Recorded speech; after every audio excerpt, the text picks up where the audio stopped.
Bonjour à toutes et à tous. Voici les missions de l'école et donc du professeur des écoles.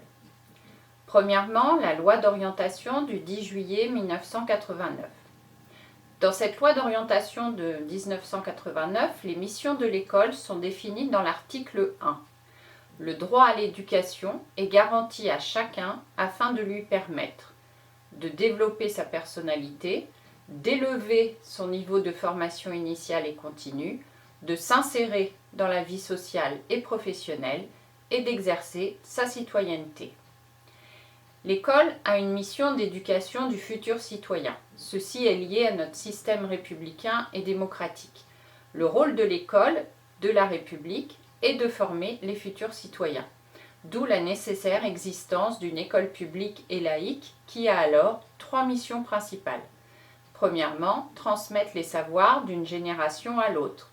Une nation a le devoir de tout faire pour transmettre aux générations futures les savoirs des générations antérieures. Ce sont des savoirs organisés, structurés, qui fondent la connaissance et la pensée. Ils portent sur les éléments et la façon de les utiliser.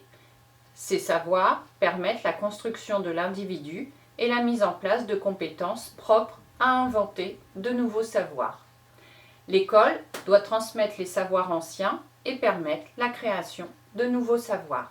Cela veut dire que les contenus sont importants, mais également les méthodes utilisées par les enseignants, soit la pédagogie.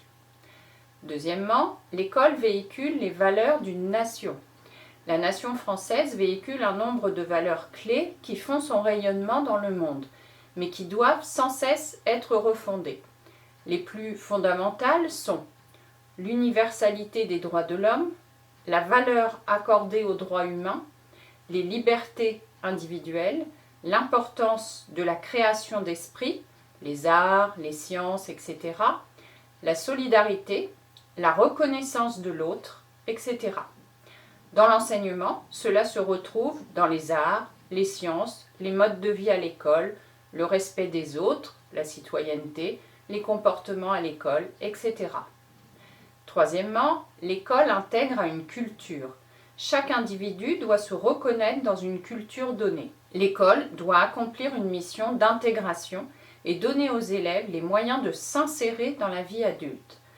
L'élève doit s'approprier des références culturelles, des compétences générales utiles socialement et des capacités d'adaptation.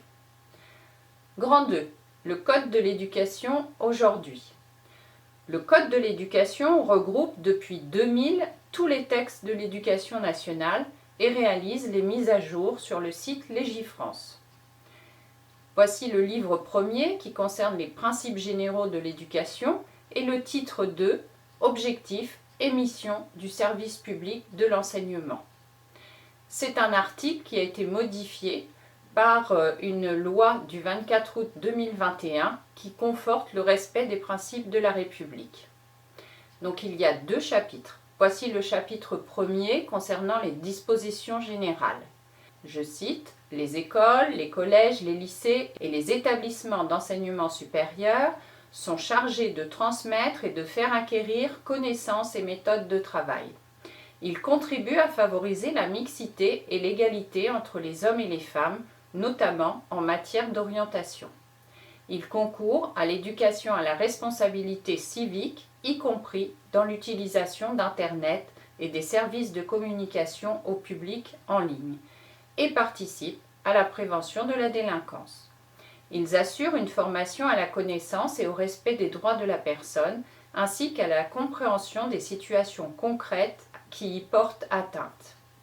Ils dispensent une formation adaptée dans ses contenus et ses méthodes aux évolutions économiques, sociales et culturelles du pays et de son environnement européen et international. Cette formation peut comprendre un enseignement à tous les niveaux de langue et culture régionale. L'éducation artistique et culturelle ainsi que l'éducation physique et sportive concourent directement à la formation de tous les élèves. Les écoles, les collèges et les lycées assurent une mission d'information sur les violences, y compris en ligne, et une éducation à la sexualité, ainsi qu'une obligation de sensibilisation des personnels enseignants aux violences sexistes et sexuelles, ainsi qu'aux mutilations sexuelles féminines et à la formation au respect du non-consentement. » Fin de citation.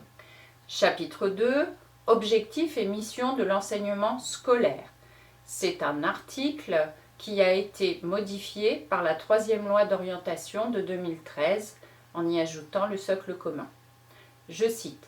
La scolarité obligatoire doit garantir à chaque élève les moyens nécessaires à l'acquisition d'un socle commun de connaissances, de compétences et de culture auquel contribue l'ensemble des enseignements dispensés au cours de la scolarité. Le socle doit permettre la poursuite d'études, la construction d'un avenir personnel et professionnel et préparer à l'exercice de la citoyenneté. Fin de citation.